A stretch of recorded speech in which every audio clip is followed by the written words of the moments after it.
Then it was bank robberies and heists. Then it was money coming in from the US. Yes. And then in the later days, it came from FARC in Colombia in exchange for training rebels down in Colombia. It was cocaine money. And then it was also coming from Libya, from Gaddafi.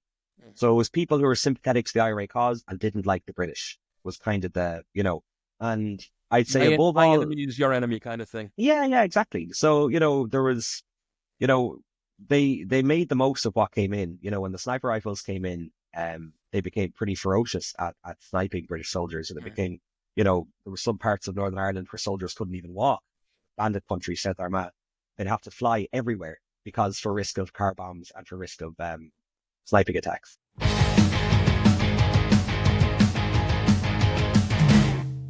Hey everybody, how you doing? Today we're going to talk to somebody who I'm very, very interested in talking to myself, because as it happens, I'm a fan of his. And this is Mr. Oisin Feeney of the Troubles podcast. Very cool podcast that deals with the history of the Troubles in Northern Ireland, which is what he's going to tell us about today. Of course, today he's just going to give us a very brief overview, but if you have any interest in this, please follow up with him on his podcast, The Troubles. No more nonsense. Let's get with the interview.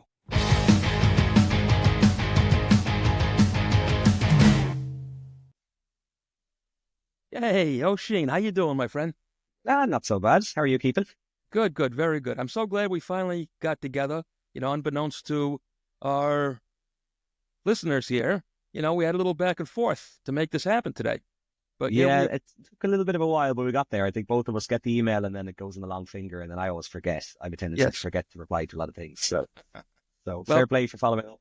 Yeah, we're here. And today you're going to give our listeners a little history lesson in the Troubles. All right, the Irish Troubles, which for the most part, it's not exactly, but ran from about 69 to about 98. Correct? Yeah, they're in thereabouts. Yeah. Right. But before we do that, what I'd like to do is just, again, introduce you, okay? My friend Oisin Feeney, all right, who has the Troubles podcast, which I am very much a fan of, as we talked about before, all right? So I'm excited to meet you as a fan. I'd like to say I listened to every one of your episodes. However, I know I've done that thing where when I first started, I was probably, I don't know, maybe 30 episodes in, and unfortunately did not start with episode 1. So everybody that starts listening to this, start at 1 and work your way up, because I bounced all over the place. Well, that's how I designed it. So you see, because I found it really a pain in the ass. Say hey, look, here's the British History podcast, and there's 600 episodes, and you're like, oh God. Sometimes I find it intimidating to have to go all the way back to number 1.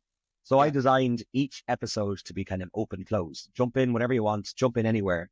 And you don't need, but if you listen to the latest episode, you're not going to have to listen to the past. Now, I'd like it to. It'd be nice if you did, and I'm sure you get into it. But it's designed in a way that you don't have to be building with your knowledge. It's just, here is one episode, and I'll explain it from the 0 to 100. And I think I know exactly what you're saying, and I agree 100% that they're all, self-contained episodes. Yeah, and in no order, all over the place. My mistake was those because I didn't start at the beginning and work my way towards the end. I don't know which ones I've missed. Oh, okay. So, let's say if I started at 30 and then listened to 50, but I went back to 20 and then I jumped to 70 and then I went back to 15. Yeah. And I'm like, I have no idea which ones I've missed or haven't missed or haven't listened to. And it's a shame because I love them all. And I learned something with everyone too. I think that I really did a good job with it, man. You really do. That's the intention anyway. Yeah. Also, for our listeners, something that I like to point out is something I really appreciate about you and the Troubles podcast, and what you've taught me, I guess, is especially being an American and growing up in New York, in not a predominantly Irish, a very Irish neighborhood, being in a New York City Police Department with so many, many Irish, we all have an idea of what the Troubles were about, okay? But you present them in a non-political manner, a nonpartisan manner that I really appreciate, and you show all the different sides and interview people from all the different sides. You interview not only the Republicans or IRA members, but you also interview loyalists and British people. Well, so far I've managed to get soldiers on, but it's difficult. It's been kind of tough to get loyalists on. So ex kind of loyalists paramilitaries. Okay. They can be a little bit tough. I'm working on it, but they're just a little bit more difficult to Well, hopefully, if anybody so, listens to this thing, they'll give you a call because yeah, well, that's the objective. I just want, like, I've never been the most politically motivated individual. I love history. I love true crime. I was obsessed with Case File, if you know Case File, the Australian. Mhm. But like for me, I find my style of like talking about crime, I didn't really want to be like, hey, let's get drunk and talk about true crime. I was like, no, I'm going to put this out exactly as it is, monotone or very, very down the middle.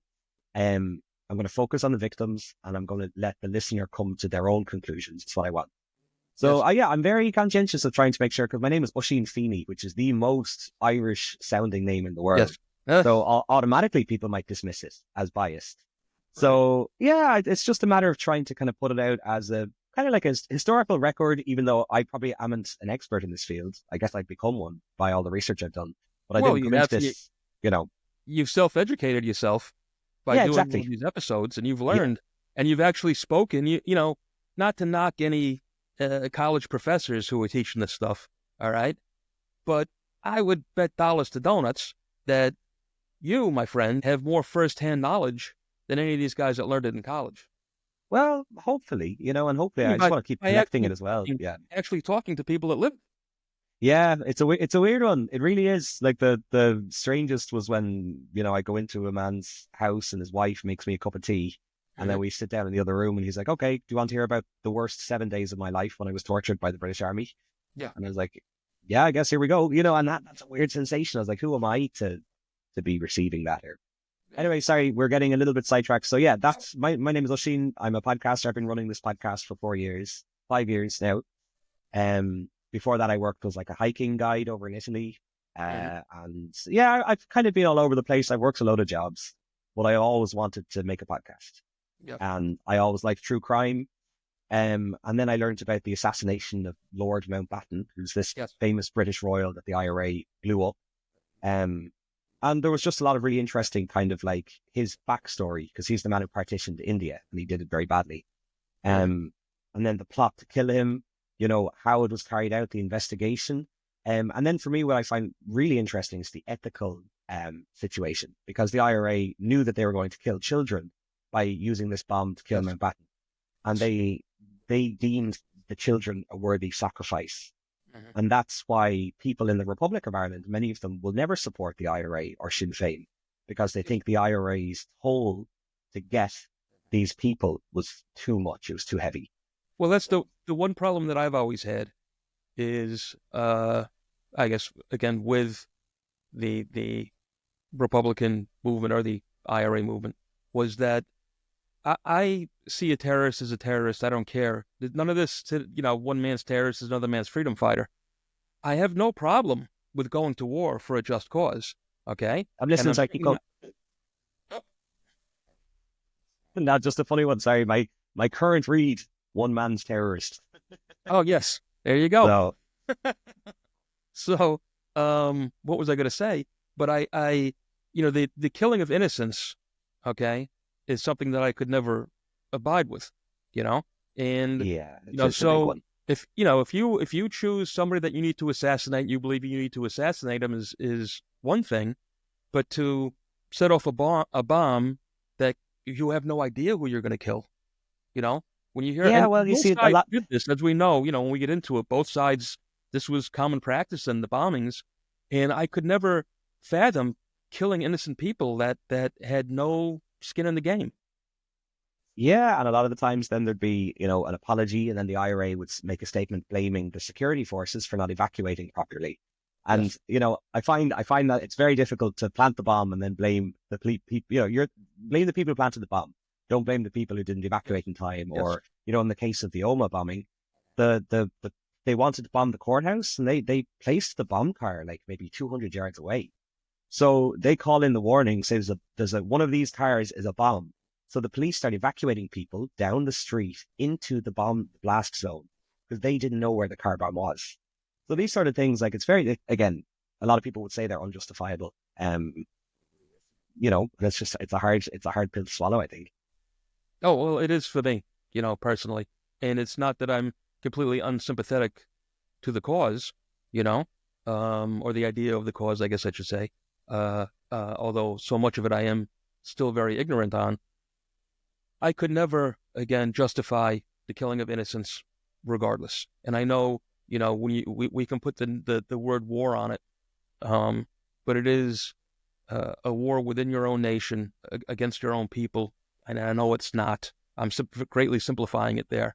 But the idea that setting off a bomb that could kill a woman walking by with her children who had nothing to do with anything political is just heartbreaking to me.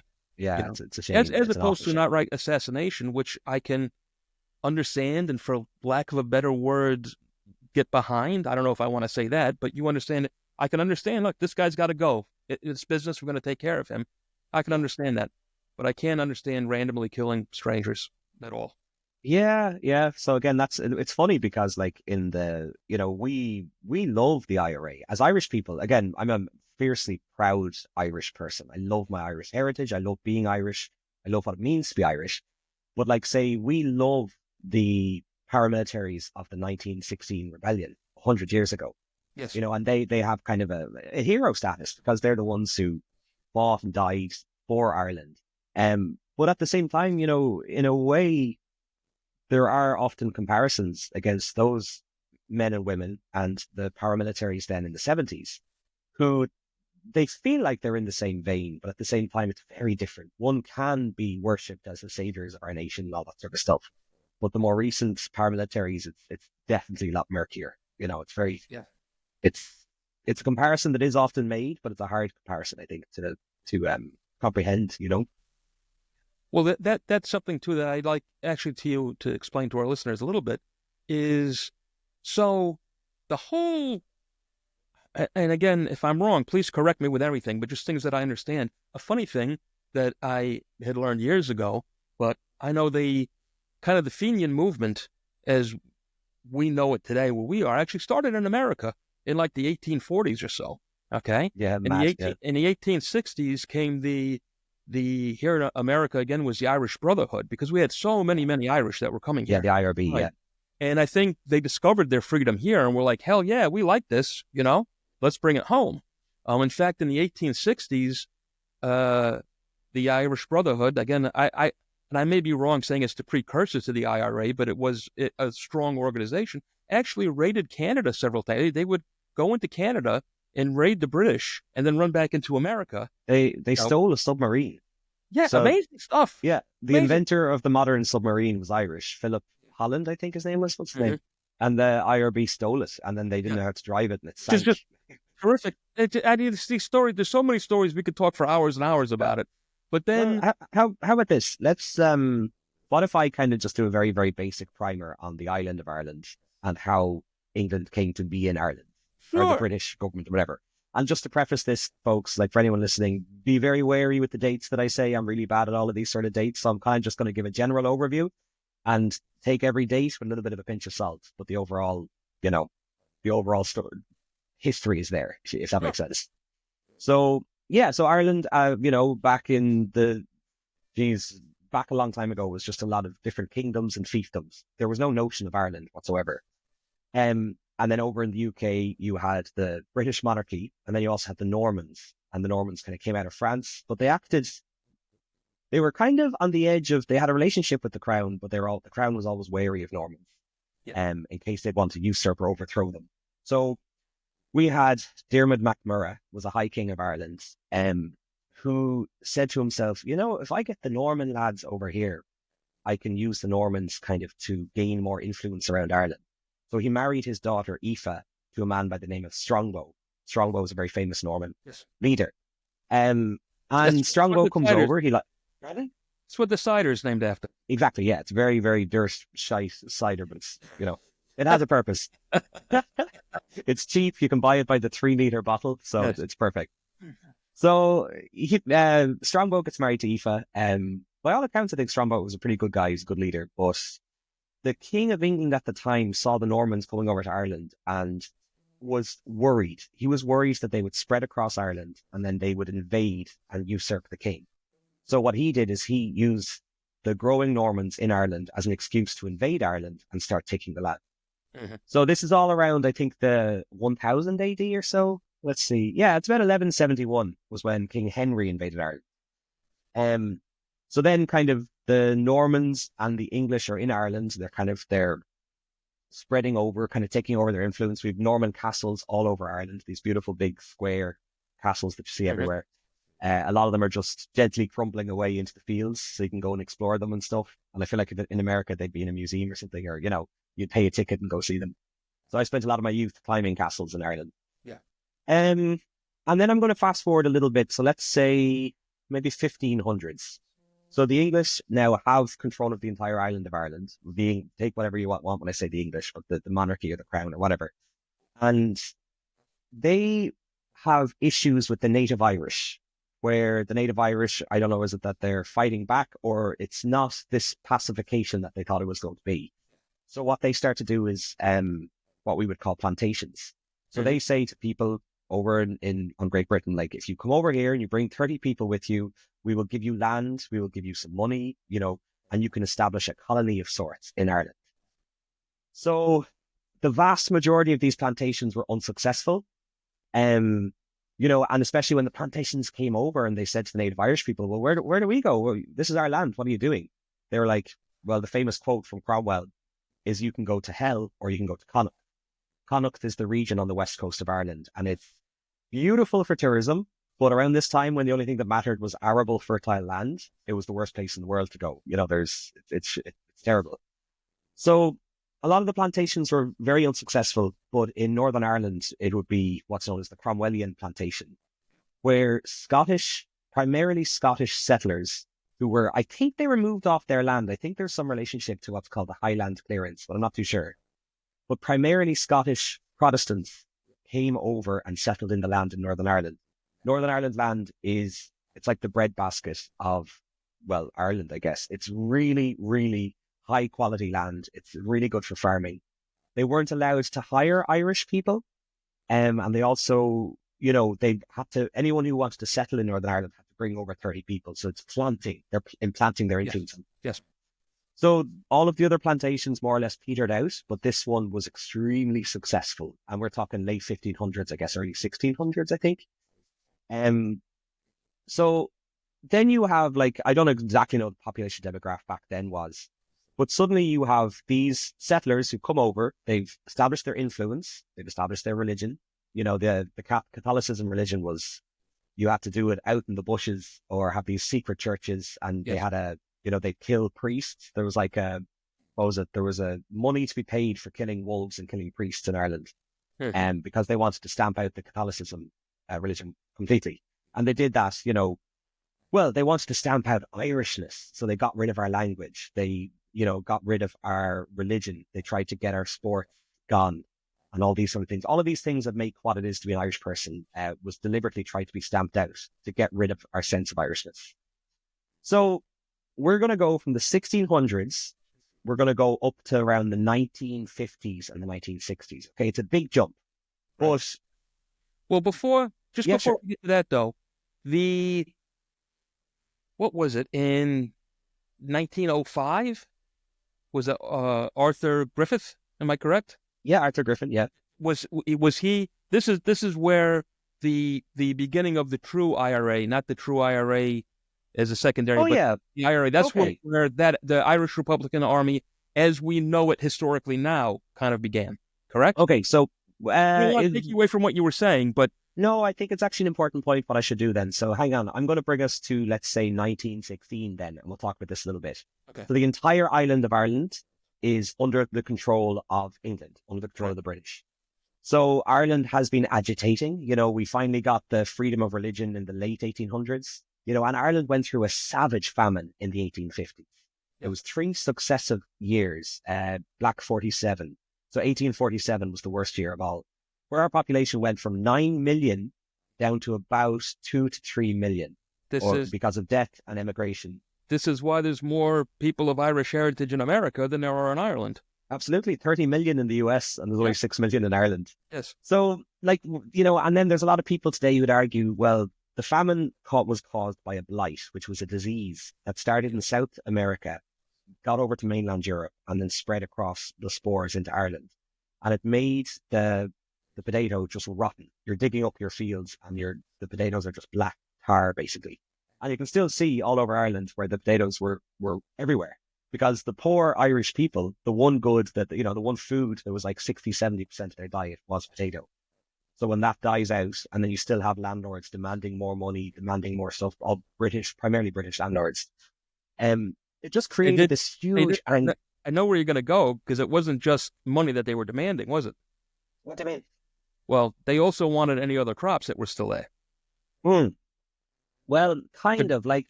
The British still took any remaining crops outside of potatoes. So absolutely, yeah. So there's a couple of things. Like we have these things called coffin ships. So when the Irish people left, emaciated and starving, they often went over to Liverpool or over to England before getting on a boat over to the US. But in a lot of cases, these people were starving to death on a boat that was laden with crops that was going to be sold. Yeah. So that was one of the things. The English then tried to set up these things called soup kitchens, or workhouses, where you'd go with your wife and your kids. All of you would be separated, and you would work all day in a place rife with diseases, and just to be getting food at the end. So, and then eventually, after like a year or 2 years, when they were awful places, but they were needed, they were all closed down. And then finally, you also had like Protestant preachers in Ireland who would feed you on the proviso that you change your religion. Yes. So we have a term in Ireland called taking the soup, and taking the soup means, oh yeah, that person would take the soup, which means, so yeah, like I said, I'm trying to be a little bit brief. I'm trying to go into a little bit. So, there was this very, very anti-English sentiment that had been growing and growing and growing. And by the time that England was distracted with World War I, there was a push for like, let's get our independence now. Let's stage a rebellion or a rising. So the rising was staged for Easter 1916 in Dublin. Well, it was meant to be all over Ireland, but then word got out to the British that it was happening and it got cancelled. But then the guys in Dublin and girls said, oh, let's do it anyway. So it was a terrible idea. Like there was no hope. It was a very small amount of people versus the might of the British Army. But I think, was it Good Friday? But anyway, it was a Good Friday 1916. I think Easter Friday, maybe Easter Monday. I'm not sure. But it was the IRA. They took strategic buildings around Dublin. Pardon? The Easter Rising. Yeah, the Easter Rising, exactly. So, one of them stood outside the General Post Office and read the proclamation of the Irish Republic, and we demand blah, blah, blah, blah, blah. They didn't take train stations. They didn't take the docks. So though the Rising was only, I think, 1,000 or 2,000, by the end of the week, the British had brought in 40,000 soldiers. Yeah. So it was doomed from the very start. And eventually, after days of fighting, the people involved were arrested. And the Irish people at the time were like, those idiots, what were they doing? Irish people at the time were poor and just wanted to feed their families. Most of them were super politically motivated. But then the British made probably one of the biggest missteps at the time that they could have possibly done. The 10 leaders, the people who would be considered heroes of Ireland, instead of them being just arrested, they were all executed. They were lined up and shot. Yeah. And one of them, James Connolly, was mortally injured. He was drifting in and out of consciousness, covered in bullet holes or whatever. So he was taken by ambulance to Kilmainham jail, and he was lifted out of the ambulance, propped up on a chair, blindfolded, and then executed by the British. And stuff like that still makes my blood boil to think about it. But it was that. And then you created martyrs for everybody to gather around, because they did that. What they were doing was an impossible, if not heroic, attempt to begin with. Yeah, right? It was a fool's errand, but at the same time, it galvanized our movement. It pulled everybody together. Because now they had an umbrella to stand under. Yeah, so that's where we start to see the two characters, Michael Collins and Eamon de Valera, who were taking part in what became known as the War for Independence. So, basically, I'm going to try and get through it quite quickly, but let's say the English then put a treaty forward. What was the treaty called? I can't remember the name of the treaty, but eventually England came to terms and said, we have a treaty for you. De Valera said to Michael Collins, can you go over and, negotiate this with the British? So Michael Collins goes over, and the terms of the treaty are Ireland will have its own thing. I think it's called Home Rule. So they'll rule themselves, but at the end of the day, they'll just swear an oath of allegiance, and that's it. Yeah. And Collins was like, oh, this is a stepping stone to total independence. I can work with this. And I'm not sure about the 6 counties that make up Northern Ireland, but I'll explain that after. But so he signs the treaty. He comes over and De Valera says, "How dare you do that?" You know, he's like, "But it's a stepping stone to independence." De Valera said, "I can't believe you did that." And then Ireland went straight from our war of independence straight into a civil war, pro-treaty versus anti-treaty sides. So people who fought side by side suddenly were killing each other. And the outcome of that anyway, so the pro-treaty side won in the end because they were helped by the British. And this ended around 1922, correct? I think 22, 23, 24, I think. But yeah, I think there or thereabouts. And then we ended up getting our total independence by, I think it was 39. This is the time where you want to fact check now my dates because they're a bit wonky.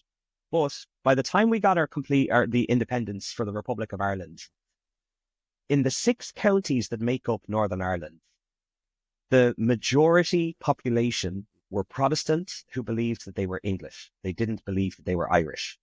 So so when Ireland was negotiating, they were like, well, look, we're not Irish citizens. We don't want to be a part of your Ireland or whatever.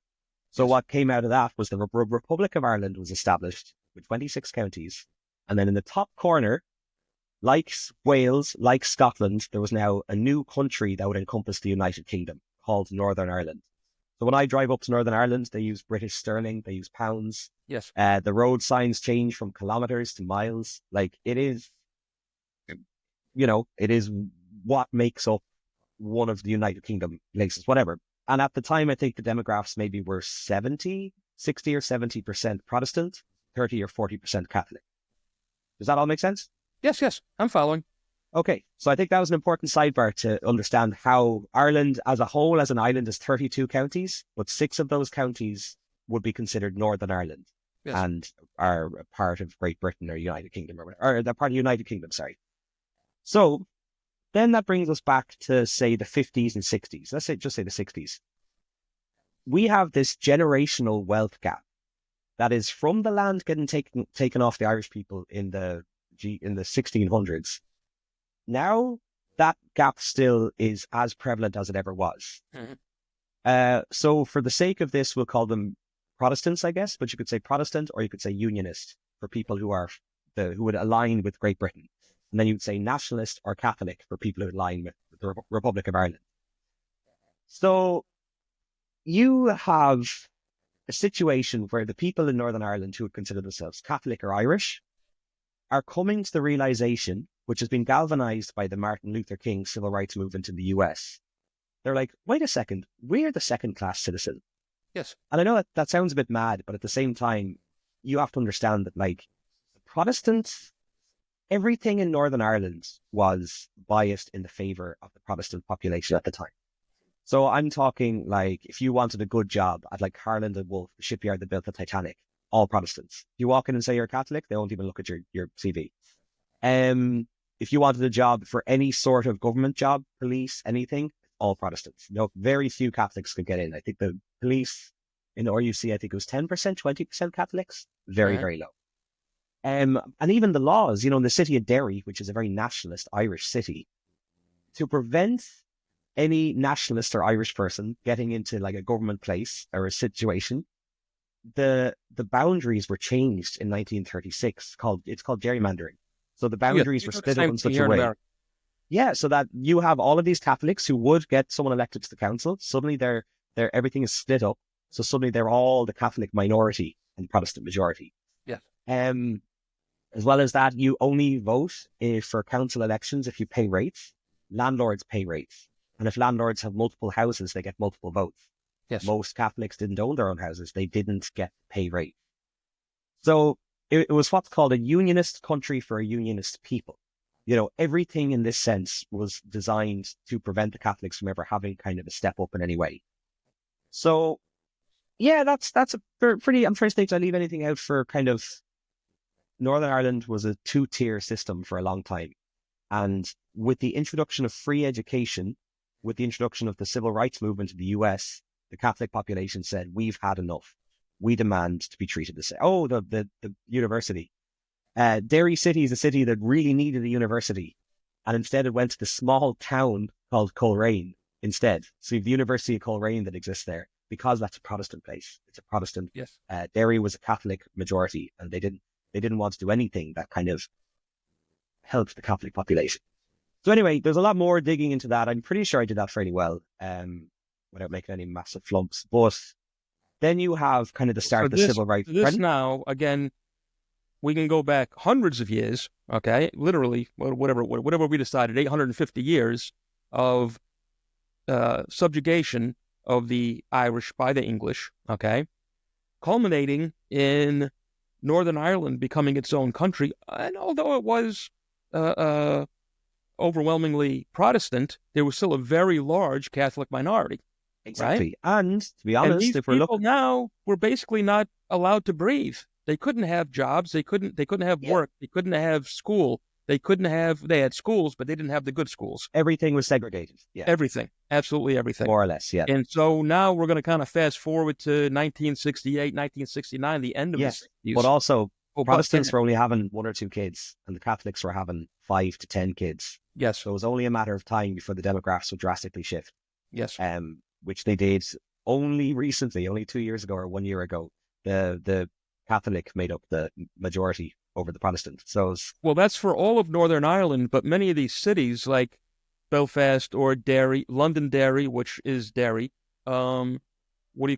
these cities were already majority Catholic, were they not? I don't know about Belfast, but I know Derry was a majority Catholic city. Okay. Yeah. Okay. I'm not too sure. Belfast is so big. Of course, these were our hot spots as far as the Troubles began, because they were, again, a large portion of Catholics who were being treated very, very unfairly. Yeah, and at this stage, if you're looking for the IRA didn't really exist in any form at this stage. Yes. They did a border campaign where they bombed a couple of police, police house? Where the police people? Garrisons, I guess? Or not even garrisons. Barracks. Just police stations. They bombed a bunch of border police stations. But the public support wasn't behind them, and they weren't very successful, and they just kind of petered out. This is the 50s, I think. Was it early 60s? 50s, definitely. Because the support wasn't behind them, so they kind of disappeared again. Mm-hmm. But they come back very soon. So let's get to maybe 1968. And you have all of these different social movements that are coming up. Lots of different, the most famous one is called NICRA, N-I-C-R-A, Northern Ireland Civil Rights Association. And these are, we're going to start, they would sing, "We Shall Overcome." They're doing the same stuff you saw in the US. Yes. And there were lots of other ones. There were some that were totally socialist based. So they were Protestants and Catholics who just wanted to, free the working class. Yeah. But they didn't stick around too long. A lot of these ones were primarily Catholic agitating for civil rights. So the police force, the RUC, primarily Protestants, you'd kind of say they didn't really react very well to these protests. Now, did they beat the crap out of the Catholics? Yes, in some cases. But in other cases, they just kind of stood back, and you had what would be called a loyalist would come in. So here's where I'm going to introduce loyalists and Republicans, because there's a difference. Yes. A unionist is someone who believes in the union with Great Britain and Northern Ireland and blah, blah, blah. And the nationalist wants a relationship with the Republic of Ireland. But a loyalist is someone who believes in the crown, but is willing to kind of use violence to get that across their means. Mm-hmm. And a Republican is someone who believes in Ireland and is willing to use violence to kind of get that across. So the RUC would be watching these protests happen, but then at the same time, B specials and loyalists would start attacking these people, throwing stones, breaking bones, smacking them with batons. And the RUC doesn't do anything about it. Yes. They just kind of sit back and kind of watch it. And let me stop you just for 1 second, because again, remember we're talking to predominantly Americans here, all right? And I know as we go on with this, we're going to have so many initials, okay? Yeah, I know. Oh my God, it's such a the IRA, who is the Irish Republican Army, but there are many, many splinter groups within the IRA, okay? And then when it comes to the loyalists, there are, there's the two big ones, UVF and the UDA, but there's a dozen smaller groups that we could talk to. Yeah, I sometimes equate it. They all show up with these 3-letter initials that if you're reading it or hearing it, you can really get lost. I sometimes equate the loyalists with the churches in the US, kind of you kind of follow the person who sets it up, you know, and then with their slight kind of interpretation of it. It's kind of the loyalists were, they did loads of them. Oh, tons and tons of them. But so what you're talking about basically now are the police who Or you allowed... see are the Royal Ulster Constabulary, the police force, yes. And what they did was, when this violence was going on, if the violence was, well, it was always Catholics and Protestants against each other, they would allow the Protestants to carry out the violence with a hands-off approach. Well, it's a term I'm not really great with them, but they're called the B specials, and they would be a quasi force, kind of in the middle of quasi-military force is how they're described. Mm-hmm. But so they'd come along and they'd be like, "Oh, the Catholics are marching again. We'll beat the crap out of them." Yes.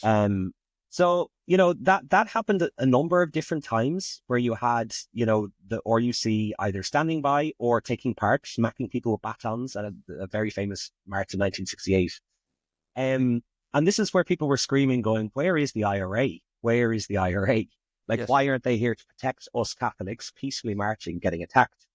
The IRA at this time were very kind of socialist, left-leaning, and there was a large proportion of them that didn't really want to take part in this violence. They didn't really want to kind of jump in and like this sort of stuff. But there was a lot of other people. We call it hawks and doves. The ones that were not really looking for violence and the ones that were. And things came to a head. I think it was 1970, maybe it was 1969. But things came to a head when the leadership in the IRA split. So we have the original guys, left-leaning, who kind of fizzle out, called the officials. And then we have the new guys who came onto the playground, called the provisional IRA. Yeah. And the provisional, they only called themselves that. They were like, we'll just call ourselves this until we can think of another name. This is the provisional name. And it stuck. So, the provisionals were the ones who came out and they said, we're taking the fight back to them. Yes. So, and the provisional IRA is the IRA that we, when I say we again, most Americans think of when we think of the IRA. 100%, yeah. They don't think of the original true IRA, the officials, which created the Republic of Ireland. Okay? Well, there only was one, really. IRB and all this stuff, but there really only was one, and then this was kind of the most significant splinter, I guess, at the time. Yes. So let's say I'm missing some stuff, but let me think about this. So we have like I'm just finishing an episode of Martin McGuinness. We have a young Martin McGuinness now who's taking part in these. Initially, as a young teenager, he's throwing stones. He's throwing, as the RUC come into their areas, they're throwing stones, they're throwing sticks. And then you have like what's called the Battle of the Bogside, which they believe that the RUC was going to invade Derry and invade the Bogside. The Bogside is a part of Derry that is, it's all Catholics. And these were where the young kind of militant, I guess, these teenagers, 15, 16, 17, were coming up and saying, we have to do something about this. We have to take the fight to them, blah, blah, blah. Sure, they've had enough. Exactly. So then that brings us to, I don't want to get this date wrong. Give me 1 second. There's some dates you just cannot get wrong. But let's see. Oh, well, actually, no, I should go back a little bit further. Okay, so for the Battle of the Bogside, which I'm pretty sure was 1969, the RUC just made they made a balls of the whole thing. Like, as in, they were ill-equipped. There was no relief system in place. So the officers that were working there were there for 3 or 4 days in a row without any time off. Yes. People were throwing petrol bombs at them from the high-rise buildings in Derry, and they were ill-equipped to deal with that as well. Their shields were tiny, the riot shields. So as a result of the Battle of the Bogside, the people in the Bogside ended up like putting barricades all over the streets and painting on the wall, "You are now entering free Derry." Yes. So that you can still see kind of where that was painted, and they change it every year. But free Derry became a place where the IRA, who had been kind of coming up at this stage, I don't know how they split, would walk around freely with guns. They were giving speeding fines. They were taking the law into their own hands. So this was a very big embarrassment for the Northern Irish political system at the time, which essentially said, we need help. And they asked the British, can you send soldiers in? And I'm pretty sure the Parliament was dissolved, or I don't know was it this time, but basically direct rule went back to Britain. And the Northern Irish Parliament was dissolved. And then Britain deployed soldiers into Northern Ireland. And when the soldiers came in, the Irish Catholic people, the Northern Irish Catholic people were like, oh, brilliant, the soldiers are here. They're going to protect us from the biased police force. Yes.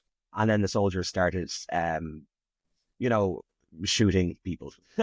Is the only way to put it. Sorry, I'm laughing about that, but the only way to put it is the soldiers started doing things time and time again. Well, no, I know I've seen many times how, again, the Catholics welcomed the British soldiers at first. Absolutely, yeah. Yeah, a lot of Catholic women, like, they saw they saw local dairy boys or teenagers, and they were like, they're unemployed, they're on the dole, they're in the IRA. A lot of them started going out and marrying soldiers. Yeah. Until the IRA started tarring and feathering and shaving the hair of women who did that.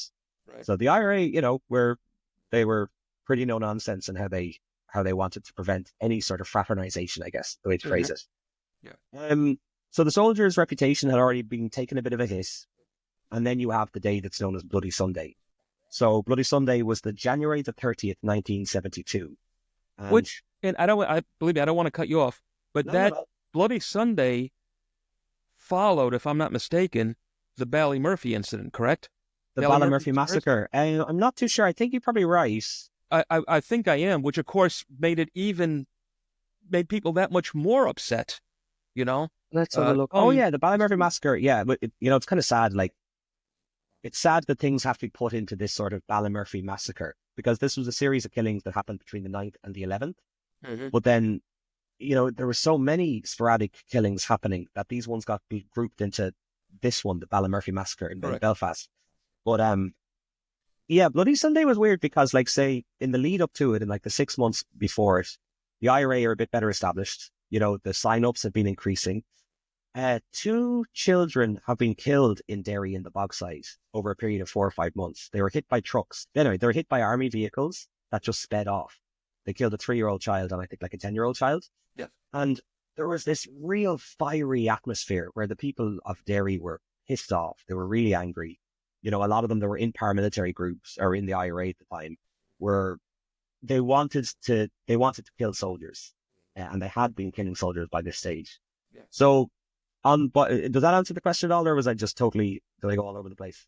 Oh no, I didn't know if I had a question. Oh, okay. I just wanted to say, in my remembrance, that the Ballymurphy incident was almost like the beginning of the fuse being lit that led to Bloody Sunday. Because it was the British Paras both times, correct? Yeah, but I think it's what you're saying I think is totally correct. But what I'm saying is lighting the fuse had been lit for years. Yeah, with the Battle of the Bogside and the establishment of Free Derry. Free Derry was a spit in the face for the forces trying to control the area as well. It was an embarrassment. But with the fuse lit, Bloody Sunday happens, and we have this peaceful protest where the original plan for the protesters was to march. It was told, you're not allowed to protest. This is illegal, blah, blah, blah. And then you have the protesters being kind of cordoned off by the army. Now, the IRA had planned, I only found this quite recently, Martin McGuinness had planned to enact some sort of nail bomb attack, but he called it off shortly before. Speculation versus what happened is very hard to tell, but all we know is that somewhere along the lines, a gun was fired, and then the British paratroopers fired. Yes. And then that gun being fired caused the paratroopers to fire more. Now, whether the gun came from them or not, it's unclear. And also the unit that were sent in they're trained for. The argument is that this is the paratroopers, which are trained for like intense war campaigns or whatever. It's argued that they shouldn't have been sent in there because they're a little bit more violent than your average soldier. I don't know how to phrase that better, but now as both an ex-paratrooper myself, albeit an American, and an ex-police officer as well, these are 2 very different jobs, okay? And I think a problem that had happened in Ireland going all the way back to the Black and Tans, okay, is that you're sending soldiers in to do police work. And they're ill-equipped, not because you need to be more armed or more dangerous. You need to maybe, what is the word I want to use? You actually should take a lighter hand when trying to convince people to do things. You absolutely need force, but you do not need to necessarily be deadly force. It was very difficult to do as well. It was hard for them because at the same time, a lot of these protests would end with youths like lobbing stones, lobbing stuff at them. There was always a section of these peaceful protesters that would break away and start throwing rocks, throwing stones. And this was when the army opened fire, basically opened fire on. There was a couple of different incidents of where it happened, but in the heel of the hunt, like 14 people were killed.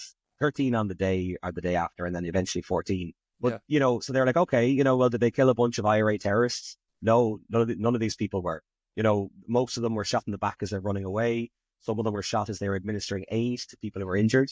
So suddenly you have, I'm pretty sure the age split is like between 15 and 25. Young men, all killed, and there was no causality in it. This was just the British Army lost control. They call it loss of gun discipline or something in the report. But then, then you have in the House of Commons the next day in England, they're like, oh, well, the terrorists got what was coming to them, or, this awful, awful language. So we had Bernadette Devlin, who was this young woman who was an MP at the time. She walked up and slapped him in the face, the guy who said it. It was a brilliant moment. And then there was a whitewash inquiry a couple of weeks or months later, which said, oh, yeah, well, it was probably caused by that. So everything, in the House of Commons, it was disrespected. And then the inquiry was a total propaganda piece that absolved the soldiers of any wrongdoing when, these soldiers executed young men who were doing nothing. In this case, who were doing nothing to deserve getting killed. And that was probably with numbers like this too, with numbers like this, where you're talking about, well, it was like 24 or 26 people shot and 14 of them passed or died. Yeah. But it's not, there's no accident there. It's not, oh my God, we killed somebody. You killed 24 people. You shot 24 people. Well, you see, the soldiers heard gunshots and thought that they were getting shot at, which wasn't the case. Right. Nobody was shooting at them. So they heard their own gunshots and then used that as an excuse to continue shooting in their heads. Well, and shot people who were not armed. Yeah, absolutely. Nobody was armed. There was one story about one of the boys being found with a nail bomb in his pocket, but there was speculation something was planted there or something, but there was absolutely no justification for the shootings. That's the most important point to drive home. Yes. They weren't provoked in any way. And this Bloody Sunday led to an absolute explosion in people signing up for the IRA. And Martin McGuinness, who was young and he was smart and he already was in a bit of a leadership role, suddenly he became the head honcho for the Derry IRA. Sure. And well, just like we said about the 1916 uprising, the Easter uprising, they created martyrs. Yeah, absolutely. They sadly created this mess. Yeah. You know what? Yeah. Let's put a pin in it right here. We're going to take a break for 1 second, and we're going to be right back with my friend Oisin Feeney here.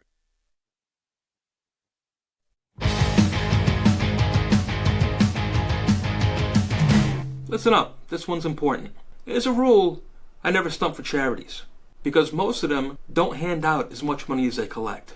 And that's a sad fact. But not Tunnel to Towers. These guys do the right thing. They have an A+ rating from Charity Watch and a 4-star rating from Charity Navigator. That's like the #1 charity watchdog group. With over 93% going towards the families of veterans and first responders who have lost their lives in the line of duty. For only $11 a month. And it's easy. Just go to t2t.org. That's letter T, number 2, letter T.org. And hit the donate button. Do the right thing and do good for the families and the veterans and the first responders who do good by you. It's only $11 a month. Thanks, and all the best.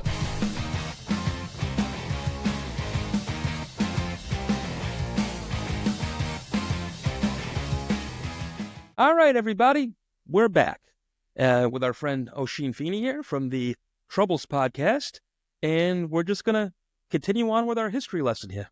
Oisin, where were we? We just finished up with Bloody Sunday.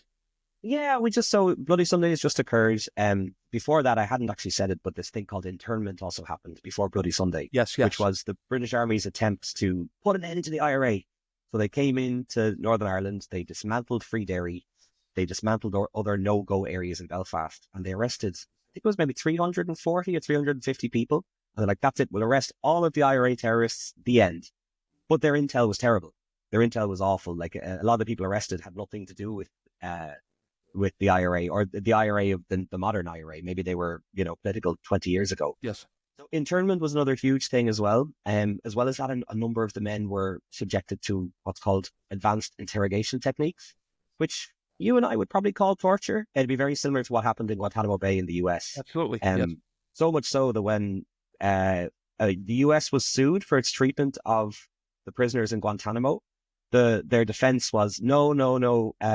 The British did this to the Northern Irish prisoners, and that was ruled as not being torture. So if that was ruled as not being torture, what we're doing is not torture. Right. So now, for our listeners, again, internment, okay, in case anybody's not familiar, they were basically scooping up young men of fighting age who they believed or did not even know could be members of the IRA. But again, young men, healthy, strong, these guys may be a danger. Let's get them off the street with no probable cause, okay, in many cases, and put them in prison. Yeah, and some of them were there for up to 2 years. Without committing a single crime. They just scooped them up and stuck them in prison. So when they got out of prison... Oh, well, of course. Again, you're creating enemies. You're creating enemies doing this. Yeah, that's the quote in the latest book I'm reading, where it was like the British strategy. The British invented republicanism in their actions in these cases, in their Bloody Sunday, in internment, and all this sort of stuff.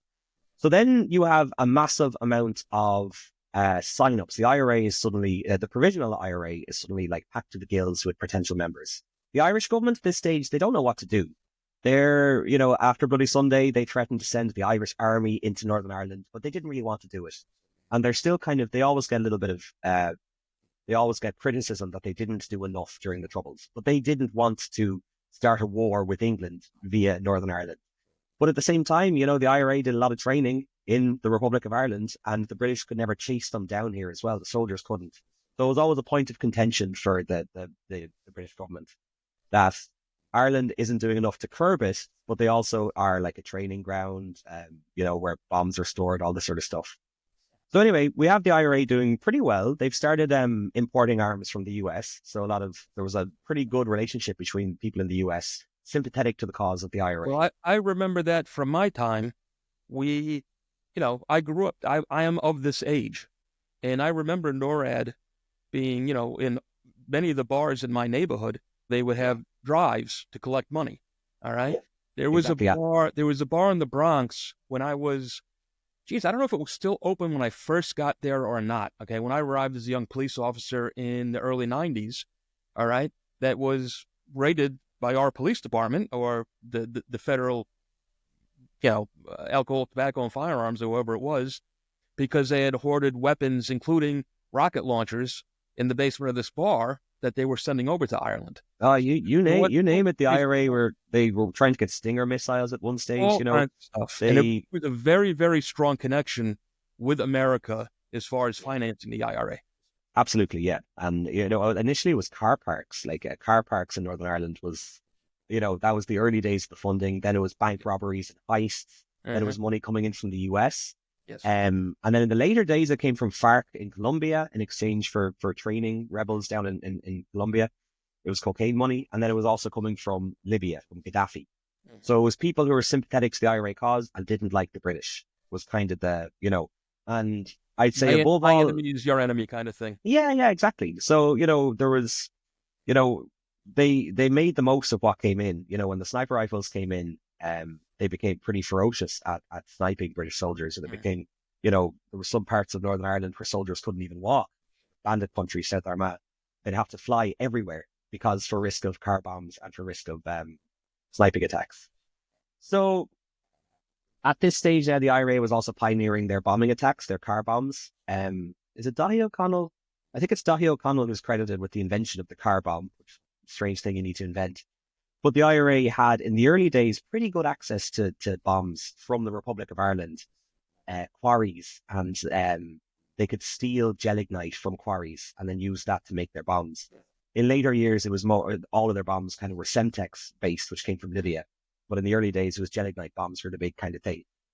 And, the IRA started showing their ferocity by planting just massive bombing campaigns across the infrastructure in Belfast. They just wanted to wreck Belfast in a lot of cases. They wanted to wreck the infrastructure and the economy in Northern Ireland, to bomb the British to the negotiating table, which didn't really, wasn't super successful. Their Bloody Friday was probably their most violent day, which saw them detonating, I think it was 20 bombs over a 2-hour period. So people describe being in Belfast and hearing a bomb and running somewhere else and another bomb, and it was terrifying. Absolutely terrifying. Was that in 1972? Bloody Friday was in 1974. Let me have a look here and just double check. I should have a big list of these, but anyway. 1972. Yeah. Oh, you're right, Jet. So July 21st, 1972. So Bloody Friday would have been kind of. I know 1972. The reason I can remember that particular date because that is the bloodiest or worst year in the history of the Troubles. Yeah, I think it was 480 people were killed that 480 year. 480 people. What was it? 260 something Republicans. 100 and something loyalists, and I don't know. I think it was 80 or less actual British people were killed at that time. But it was a rough year. Yeah, it was tough going, and the IRA were getting stronger, I guess, getting better at how they were operating. And of course, the IRA were taking the fight to British soldiers, but then they widened the net. Then they widened the net to targeting the RUC, to targeting the UDR, Ulster Defence Regiment, which had been a local soldiers, but they're all encompassed Northern Irish people. And then eventually it was civilians who were working with them. If you're fixing a British soldier's car, if you're working as a chef on a British Army base, then that's all legitimate targets in the eyes of the IRA. And as we have the rise of the provisional IRA, then we have the rise of the loyalist paramilitary groups. The Ulster Volunteer Force, the UVF, which were small. They were very similar to the provisional IRA. They were small and tight. And then there was the Ulster Defence Association, which was massive. We're talking like membership differences. One is 40,000, one could be like 2,000, 3,000. So there's a huge difference. But both carried out savage attacks that were often in retribution, retaliatory attacks. The IRA sets off a car bomb and the car bomb kills 10 people. The UVF will say, we're going to kill 10 Catholics tomorrow. And that tit for tat killing happened very, very frequent. Well, that was what the whole Troubles were, basically. Well, and there were so many, again, as we had just mentioned a little while ago, so many splinter organizations, too, who were quite often just, literally a gang of, 5 or 10 people that got together in whatever town they were in. And now you had over a dozen different organizations. Yeah, absolutely. And it did happen on the Republican side, but the main split for the Republicans was the invention of the INLA, the Irish Nationalist Liberties. Oh, I forgot the L is. But anyway, the INLA were a socialist kind of. Yeah, they were the more Marxist group. More Marxist, but pretty effective in their attacks. They got some pretty big. Correct me if I'm wrong. They didn't last quite as long as and I could be completely mistaken there, but they didn't last quite as long or were as strong a force as the Provos were. They weren't as strong a force, but they carried out some pretty devastating attacks. That's the only way to phrase it. They got some pretty good assassinations for political characters, and they also took out Billy Wright as well, the leader. Billy Wright, what was he the leader of? He was the LVF, the Loyalist Volunteer Force. So that's another splinter group on the other side. There were so many, exactly. Yeah. What was it? So, let me see if I can get this right. He was a poet, Brendan Behan, Behan, who said the first order of business, and I'm paraphrasing, I know I'm not going to get this right, but the first order of business for any Irish organization is the split. I haven't heard that before, but in other words, we have to do these 10 things, and the first thing we're going to do is splinter into smaller groups, and so obviously there was a bit of satire in there, but it's not far from the truth. Yeah, no, it's not far off at all. Like, so we have during the 70s, the IRA are taking the civilian toll is huge. Yeah. They're killing a lot of civilians to get to the targets that they want to get to, and it's hard to describe. The provisional IRA did car bombs that killed civilians. The Loyalists did as well, and the UVF did as well. But the UVF did things that were a little bit different, where you'd see them. Okay, well let's go with the Shankill Butchers. The Shankill Butchers are a notorious group of Loyalists who would often, one of them worked in a butcher's and he had access to, sorry, do you want to ask a question? No, I was just going to say, and correct me if I'm wrong, are they not, I know they were a gang, but are they not considered the worst Irish serial killers of all time? Right? Yeah, I guess they'd hate to be called Irish, but I guess you could put it into that category. Again, from where we're sitting, we're talking about the nation of Ireland as a whole, correct? Yes. I think you're correct there. But I'm not too savvy on that. But But they're kind of the way they would operate is they would get in one of those big black taxis. They would drive around Catholic areas at nighttime and they'd look for like lone men on the way home from the pub, and they'd pick them up and just violently kill them with butcher tools or butcher utensils, and then dump the body somewhere. Yeah. And usually this would come after a Protestant Catholic was killed the day before. The IRA didn't necessarily operate like that. The Shankill butchers were very unique in how they operated and what they did. But I think they were spearheaded by Lenny Murphy. I think Lenny Murphy was the main guy. But eventually, like they were so violent and so bloody that when a lot of them got arrested, I think Lenny Murphy was released and he wanted to set them up again.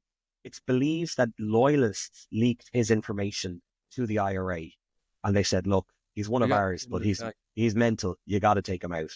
So he was then kind of killed when he was visiting his girlfriend. Do you believe that, or is the belief in general that while the Shankill butchers were doing this, that the police were turning a blind eye?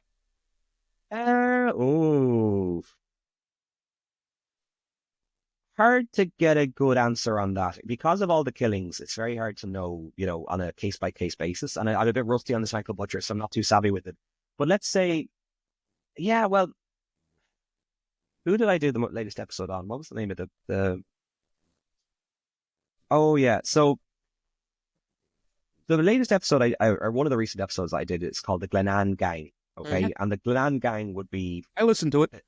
So yeah, it was dense, and I'm not sure if I like it because I did it a bit all over the place. But it's hard to really convey who these guys were and how they operated. But in reality, they would have been a collection of police officers, British soldiers, well, not British, Northern Irish soldiers in the British Army, I guess. Yes. And loyalists who worked together to carry out killings. So I'm not too sure if the Shankill butchers were, because again, they were kind of a different cup of tea, but the Glenanne gang would have definitely, we can confirm, we know this, that there were police officers and soldiers taking part. Yeah. And taking part could be just like, let this car through. Hey, this car is full of loyalist gunmen. Let this car pass. In another case, in one of the stories in the Glenanne gang, there was definitely one police officer who firebombed the place or set off a bomb at a pub. And he was then back in the station interviewing witnesses for the bombing. So you have all of this sort of stuff, which is just crazy. Wild stories, yes. Yeah, it's very, again, we're a little bit sporadic with this because it's a bit all over the place, but it's hard to really convey. The IRA were inflicting absolute terror around Northern Ireland in the 1970s with their car bomb attacks. The Loyalists were then also doing the same thing. They were carrying out awful attacks and retaliatory attacks. And all of these splinter groups were doing the same thing. So there was various attempts to make peace, to make this stop, but it wasn't really getting anywhere. It wasn't really going anywhere. And then we have, then Margaret Thatcher comes into foray. She's the Prime Minister of England, and they called her the Iron Lady. Yes. And she would be kind of known as, she was like, the IRA guys, when they carried out attacks or killings and they were sent to prison, they were like, I'm not a prisoner. I didn't commit a crime. I committed a political act. Yes. I'm a political prisoner. I'm not a criminal. And Thatcher came in and she's like, this is bullshit. They're all the same. You guys are all criminals. Crime is crime is crime. So before she came in, the prisoners had what was called special category status in prison, which allowed them the ability to receive packages, not do prison work, and wear their own clothes. Thatcher came in and said, this is all gone. Get rid of this. So this now this is me starting in 77, 78. Is this okay with you? Is where we're going? Sure. No, yeah, go ahead. So then you have the Republican prisoners start to do varying degrees of protests that would get us up to what's known as the hunger strikes. So initially they went on the blanket. They wouldn't wear any clothes. They wore their blankets. Then there was the no wash protests. They didn't wash. I talked to a guy who he visited his wife. His wife visited him in prison and he had to pass her a message, which is through a kiss. And he said, the poor thing, because she kissed him and he probably hadn't brushed his teeth in 2 years. Yeah. So there was the on the blanket, then the no wash protests. Then it kind of took a really different turn called with the dirty protests, where they started smearing their feces all over the walls of the cells and stuff. And it was awful. I've heard a couple of different accounts of people living and it was just absolutely awful. And it was being met, the army, the prison wardens and the people who worked in the prisons were starting to get more and more violent with these men. and the men were kind of saying, initially, women did take part in the dirty protest in the early days, but not so much on a smaller scale. And then it all kind of culminated in the first hunger strike, which a number of Republican prisoners decided to refuse food until they were granted this status again. They wanted the special category status back. That's why all the protests happened. Sean McKenna, I think, was one of the guys who went on hunger strike. Eventually, I don't know exactly how this part banged out, but they got kind of a deal that was like, okay, it's looking like we're going to get this deal across the line. They're going to let us wear our own clothes. And also Sean McKenna had gone into a coma. Because when you go on hunger strike, I think you last on average about 50 days, maybe, or 45 before you lapse into a coma. And then in theory, your family could medically intervene and save you, or, well, we'll learn later that might not have happened. So I think he made a promise, Brendan Hughes made a promise, look, you're not going to die to this. So with the idea that there was an offer coming from the British and try to save the life of his friend, they called off the hunger strike. And then the offer came through and it was like, oh yeah, you can wear your own clothes that are prison issued slacks or something. It wasn't, they were hoodwinked basically. Yeah. So then they kind of said, right, Arash and style Cookris back on the hunger strike in the Irish language, because the prisoners in the prisons talked in Irish. So the British soldiers wouldn't know what they were saying, or the British wardens, or the Northern Irish police wardens, or there's so many words. And this one was a little bit different. So this one saw like the likes of Bobby Sands. He'd be a very famous name. He was kind of I think he was the OC at the time, but he said he would go on hunger strike first. And then instead of them all going on hunger strike at the same time, because then the crisis moment happens at the same time. If 10 guys go on, crisis moment is they're about to die. What's happening here? So they staggered the hunger strikes. Every striker would go on after a week or 2 weeks after the first guy did. So yeah, this is a pretty big one. Like, again, it's PR. The IRA was very careful. They were outside IRA and inside the prison was always a little bit conflicted, but also they didn't want any people who had killed a lot of people to go on hunger strike. Any of the strikers who went on hunger strike had to have a fairly squeaky clean past. And they always kind of say Bobby Sands, because the deal had broken down, they kind of knew that like this one, like we're going to take this to the very, very end. So that's why Bobby Sands is kind of revered as a bit of a not a folk hero, but just an Irish hero, because the belief is there. He knew he was the first guy to go on strike. So he I'm sure he didn't want to die, but he knew that he would be the one who would die first. If the British didn't give in to the demands of the Wasn't he also, I mean, again, he made himself into a great martyr, but was he not also, and I might be getting my names mixed up, but I don't think so, voted into political office while he was in prison? That's just where I was going to go with that. Oh, I'm sorry. I didn't mean to jump ahead of you. No, because for me, this is one of the seminal moments of the Troubles. I think it's super important. So, yeah, we have the prisoners who are kind of on hunger strike. And, Margaret Thatcher saying, I'm not backing down. You guys, like, in her head, the first strike failed. This one is going to fail. She was like, oh, the terrorists are starving themselves to death. Whereas, that's what she would say. And then on the other side, it was like, how the British government is letting these men die. And it was a huge kind of back and forth. But I don't think it had fully captured the hearts of the world the way the IRA kind of wanted it to do. And then you have this MP, I think his name was Frank Maguire, who died. And suddenly there was a position for to be elected into Parliament. And the weird thing is, if you're elected into Parliament, that's over in Westminster. You sit down in the hall where you see all those, TV shows and stuff. Now, if you were elected and you're Irish, they usually wouldn't sit there as a protest. They'd be elected official in Northern Ireland, but they wouldn't sit. So the IRA had the idea, Jesus, guys, will we run Bobby Sands? This is his constituency. And imagine if he got elected while on hunger strike as essentially an MP for Northern Ireland, a British MP or whatever. So this was kind of a big operation because they would, we have Sinn Féin here putting Bobby Sands forward, I'm pretty sure. But then you also there was peaceful nationalist parties in Northern Ireland, the SDLP, and they were trying to accomplish what the IRA was trying to accomplish via a peaceful means. They hated, did they hate the IRA? I don't know. But they hated violence. They said, we can get Irish people a united Ireland peacefully. So when Bobby Sands is running, the Sinn Féin needed to convince the SDLP not to run anyone against them. We don't split the votes. We just need Bobby Sands to get elected. And then they had to go to the people who didn't like the IRA and said, look, I know you don't like us. I know we've done a lot of bombings. Can you lend us your votes just this one time? You don't need to become a Sinn Féin supporter, but just lend us your votes to get Bobby Sands in. And he won. He went up against a unionist guy. It was quite close, maybe within 2,000 votes. Bobby Sands got elected to Parliament. And then suddenly the news of the world was aware that there's a man dying of starvation who has now been elected as a British politician. And everyone thought, oh, this is brilliant. There's no way they're going to let him die. Like, it's too big a deal. But Thatcher was resolute. Thatcher was firm. And then Bobby Sands slipped into a coma. And he was very, very, what's the word? He was very resolute. But he said, like, to his family, when I go into a coma, do not feed me. Because in a coma, they could say, here, let's take him off the strike and we can intravenous feed him and take him off. But he said, you will not do that. You will respect my wishes. So it was a very sad kind of interview of his mom outside the prison. She's like, no, we're not going to, this is what he wants. They allowed him to die. Yeah. So Bobby Sands died. And then over a period of 3 months, maybe, 9 other people would follow Bobby Sands and die. So then at the end of it, the families started taking their people off. The strike kind of fizzled out a bit.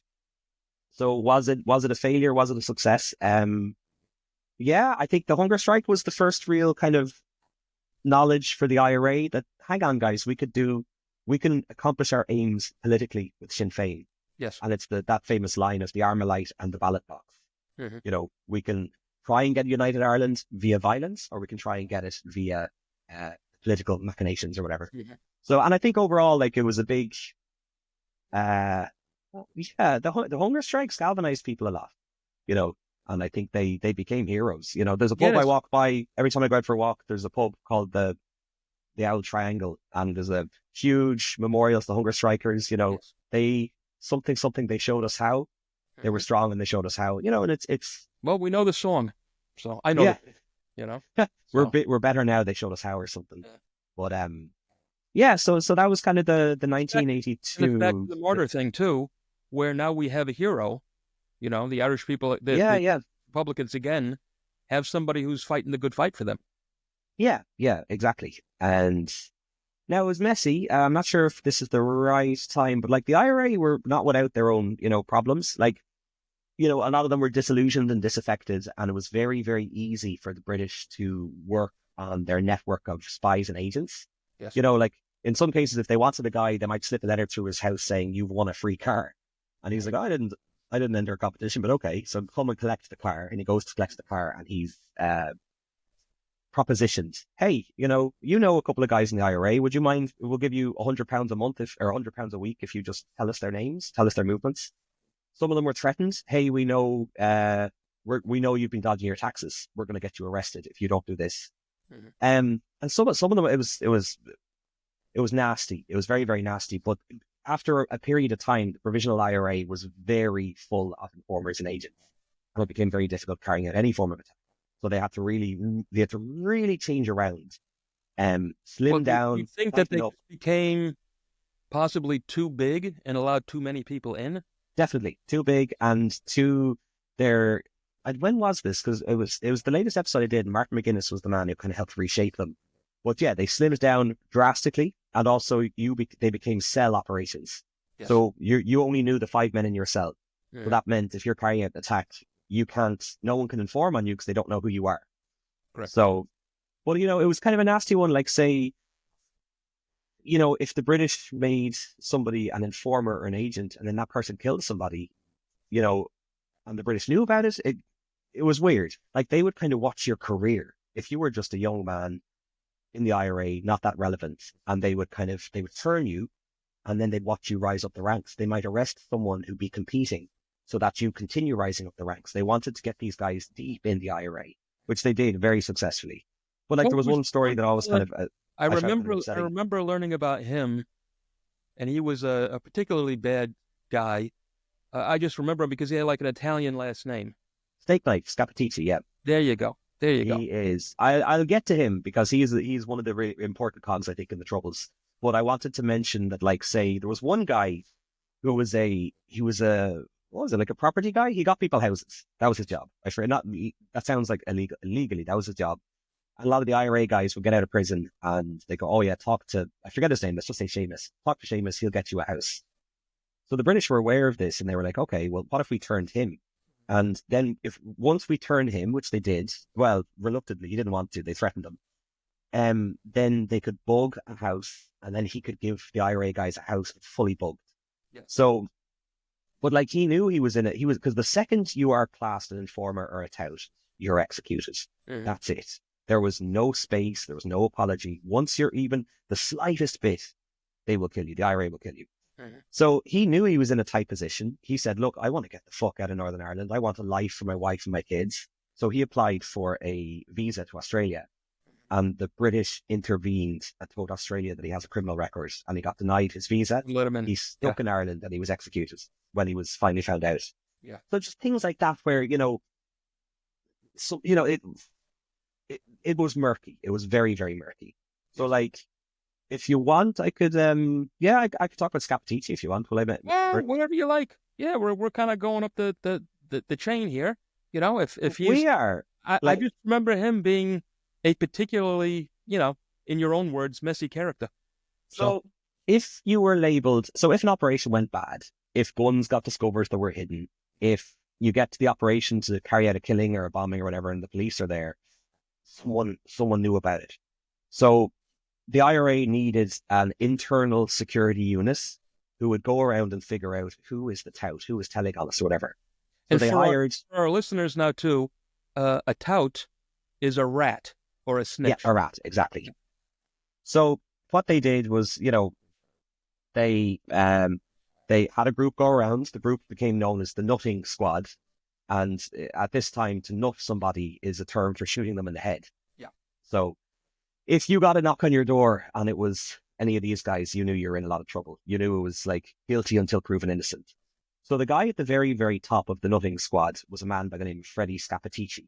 Ridiculous name, but his dad's an Italian immigrant. Hmm. And Freddie was a very, very, very hard man. He was known as a hard man. And he was a very deeply trusted man within the IRA. And he was the head of the Nutting Squad, the number one guy who was going around to find informers and touts and killing them. And what came out was that, the number one person in the IRA trying to find informers was the biggest informer of them all. Yes. He was probably the British Army's best intel agent because of where his position was. So the question remains, did Freddie Scappaticci sit in a room and interrogate a guy who was an agent or an informer as well and then execute him? Mm-hmm. These questions are very hard to answer. And did the British Army allow that, saying, look, we're just going to let terrorists kill terrorists, we don't care, or the British Intelligence Agency or whatever? Because Freddie Scappaticci was never really found out up until the 90s, and then he lived in England with impunity for a while. Mm-hmm. When you think of it, like, it's a huge, it's such an embarrassment for the IRA that their highest intelligence, anti-intelligence guy was giving everything away, So yeah, Scappaticci is a very complicated, like, we don't know. There was meant to be there's a great podcast called Cover by BBC Sounds that does an 8-part on Scappaticci. And one of the things was, like, they're in subsequent inquiries and stuff, they're trying to find out, was Scappaticci a part of state-sanctioned killing? Did the British allow him to kill to accomplish their means? And at the start of that investigation, the unit where Scappaticci had all the information was burned. Somebody burnt the entire office down. Yeah. And like, the only people who had access to that were people in the know. This wasn't like so are there skeletons hiding in the closet? Are there things yet to be found out? Yes, to this day. Oh, absolutely. And this kind of thing goes on all the time in every government, I mean, in Ireland, England, here in the United States, they're constantly up to some kind of shenanigans, all right, that they hide from the people because they're too embarrassed to let it out. They're too ashamed. Absolutely. Or they're complicit and they're afraid of going to jail themselves. It's mad. Absolutely.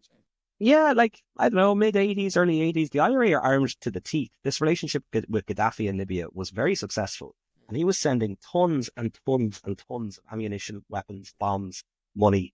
He just wanted Ireland to take the fight to England, or to the British, I guess. Mm-hmm. The IRA has also moved over to London. They're carrying out these huge bombing attacks in London. They felt like, 50 bombs in Belfast is worth one big bomb in the middle of London. Yeah. So, and then the loyalists are still carrying out attacks as well. There's all these sort of things happening at this time. And it's a really chaotic time in history, I guess.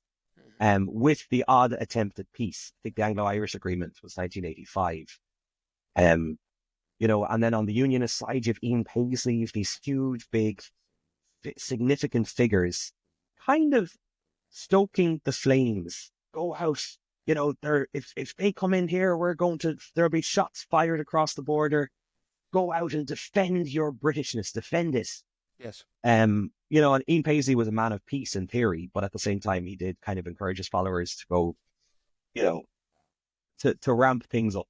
That's the only way to describe it. It just kept ramping up and up and up and higher. So, where do we go from here? Like I've written 80 episodes. There's loads of them.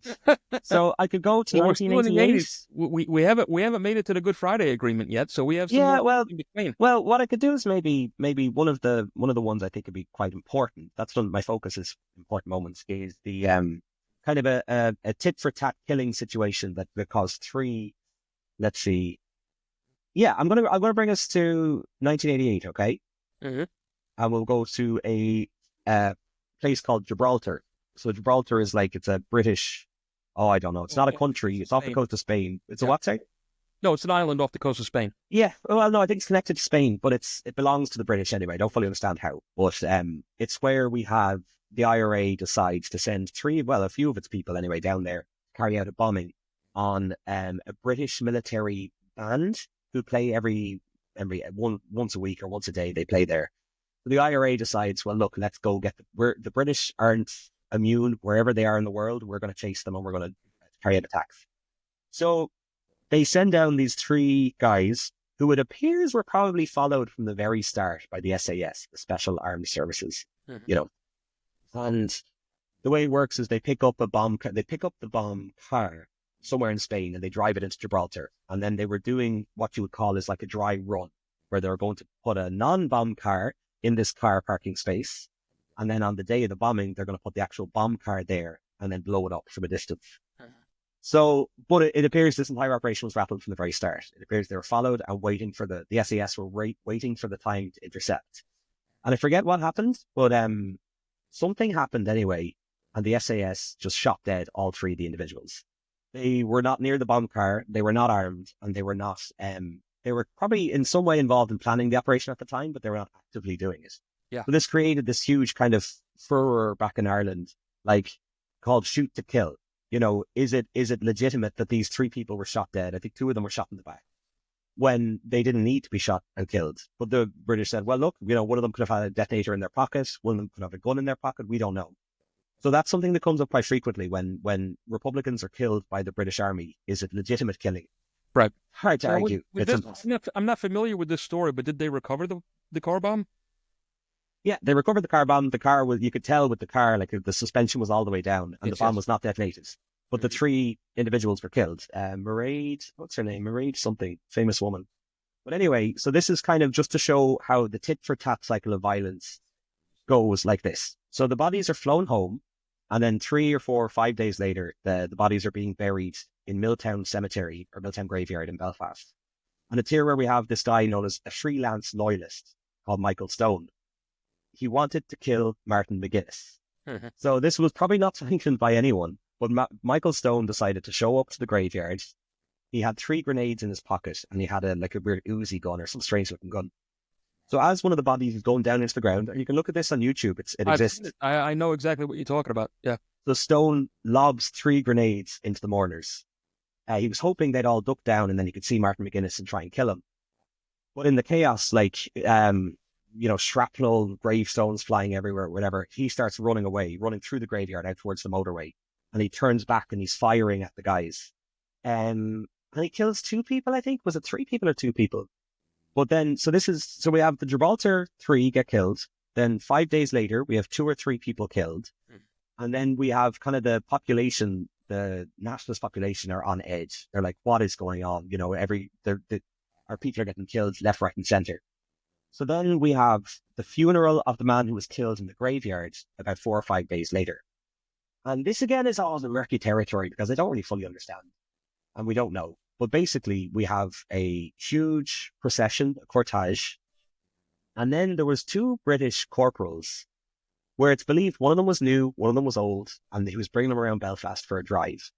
That's the story, but it sounded a bit sus to me. But they accidentally drive straight head on towards the mourners down the road. So the mourners see the men, they look suspicious, they crowd around the car, they think they're being attacked again. So the 2 unarmed, not unarmed, but unclothed, what's the word? They're not in uniform anyway. Yes. They panic because everyone's crowding around their car and one of the corporals shoots up into the air. Everyone panics, pulls back, and then they just push in. The men are pulled out of a car, they're put into a different car, and kind of with the news crew and the video live broadcast around the world, the men are more or less executed and their bodies are dumped within 10, 20 minutes. Yeah. And then the IRA goes around to the media people and demands their tapes. So they don't want to see this PR image out to the world. They want to. So that was kind of like those 3 things all happened back to back to back. And it was just really shocking, you know, to see some, you know, there's a very famous picture of the priest over the bloody body corpse of the corporal who was just killed, saying a prayer. And it was kind of in my head, it's one of the seminal images of the Troubles. And, you know, and it just, in a lot of cases, there was just always one attack would lead to another attack, And then suddenly 30 years elapsed, 3,500 people dead, you know, and when will this end? How will this end? You know? And then it did end, but it didn't really. There were still problems. Well, there were still problems afterwards. There's still some small problems today, which we can talk about maybe at a later date. But what culminated or brought this into, and was it 1998, correct? The Good Friday Agreement? Yeah, well, kind of. Like, basically around, so we just did 1988 there, and we have more bombings, more killings. You know, we've left out loads of them. But well, we could do an episode just on each individual act, which could, well, that's what you do on which your is show. Basically my podcast, yeah. And that's what people got to do, is start listening to your show to get get in deep with all of these characters. So, like, let's say we have the 90s are coming in. The IRA are armed to the teeth by the 90s. They have more ammunition, guns, heavy machine guns, sniper rifles, Semtex bombs. They have it all, you know? But also now you're looking at a time where these people who are in the IRA are having grandchildren. Yes. And a lot of them are like, do we want our grandkids to grow up in a police state and an army state with British soldiers walking by everywhere? You know, I think people were just sick of it. It doesn't pay to be a Republican. If you're in a loyalist group or a Republican group, you're not going to make any money. You're not going to make a living. You're going to be a pauper for your whole life. So I'm trying to think, was there one specific driving force for peace? You know, well, the Irish government was talking to the English government. The Northern Irish government was a bit all over the place, but trying to kind of work it out. And I think it was Bill Clinton then came into, he got elected and he said, we're going to try and figure this out. So I remember those meetings. Yeah, so I'm not too savvy on them, but let's say, maybe it's called the Downing Street Declaration. I don't know when this was, 94, I think, or 93. But it was when England and Ireland talked, and England said, okay, we recognise that Northern Ireland has the autonomy to decide if it wants to be with us or not. Mm-hmm. And that was kind of a big moment, because it was the first time acknowledging, you know, okay, this might be on the cards. This could get somewhere, because the violence wasn't going anywhere. The violence wasn't getting anyone everywhere. It became a war of attrition. It's just this slow slog. Yeah. The IRA were bombing. They were trying to do a scorched earth policies. They were bombing loads of police stations near the border and then trying to prevent them being rebuilt. But at the same time, you know, it wasn't really getting anywhere. There were still a lot of informers. So the Downing Street Declaration then kind of got the thing galvanized a bit. And then, when were the peace talks? There must have been 1994, 95. But then anyway, the peace talks got kicked off. And this was a real mess, because you've got to get so many people to one table. So many people who hate each other, who won't say a word to each other, whose families, friends have been killed by the other side. How do you get them all around a table together? So it took a long time. It took a lot to get it across the line. And in the end, I think Jerry Adams was a part of it. Martin McGuinness was a part of it. David Trimble was a part of it. I'm trying to think of the loyalist side as well. David Irvine, a very fascinating guy. David Irvine is his name. And you had all of these different groups representing the people of violence, but also the political groups that worked to do it. You know, they were along the way who were taking part.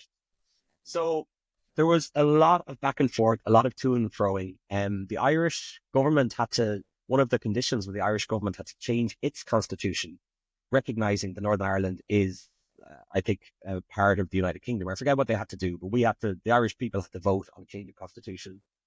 And then Senator David Mitchell was appointed, this well-known, I guess, American senator who came over and he chaired the talks. And then over a 2-week period, you have Tony Blair from England, Bertie Ahern from Ireland. You have the groups, John Hume from the SDLP. I love John Hume. He's a hero. And honestly, David Trimble and David Irvine were very, very important. David Trimble was from one of the political parties, the Unionist political parties. But the problem is Unionists didn't want peace with these violent thugs. A lot of them did. They wanted the political sphere to be, they didn't want any of those people of violence to take part. And they also really wanted the IRA to admit that they're getting rid of their guns. And the IRA said, no, we're going to keep them just in case. Yes. They're like, well, you can't come to the talks until you decommission your weapons. And the IRA said, well, then we're not going to do the talks. And then the IRA carried out this huge bombing in London, the Canary Wharf bombing, it's called, or the London Docklands bombing. And then they were allowed in. So they actually bombed their way to the negotiating table, which really upset some unionists. So like that's it's a big thing. So eventually the loyalists, there was a group representing all of the loyalist groups. They called the ceasefire. They announced that they're getting rid of their weapons. The IRA called a ceasefire and they said they put their weapons beyond use, but they were very, very reticent to jump, to really commit to it. And it really messed up the talks for a long time. So eventually then it was the crunch time. So it was like a day left and there was still no real resolve. Everyone was no one was happy with the agreement. And I think that means it was a good agreement because it ended up being, it had concessions on all sides. And then you have like the largest unionist party at the moment. So they weren't back then, are called the DUP, spearheaded by Ian Paisley. He left the talks. He disagreed so much that he pulled his party out of the talks and he said, we're not going to take part in this anymore. And he protested outside them. So, well, if I'm not mistaken, Paisley was very much set in his ways. He was fire and brimstone. He was not one to bend. Lord. Yeah, he believed the Pope was Antichrist and screamed at him. He protested against the Pope. I don't know, how would you call him? I don't know what you'd compare him to in the US, but he was very, in his hometown on a Sunday, they changed the playground. Children do not play on the Lord's Day. Yes. So really kind of fire and brimstone version of Protestantism.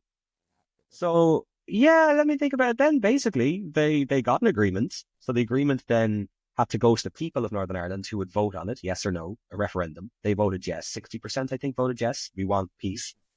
And then the Irish government changed its constitution. I'm not sure what the British government did.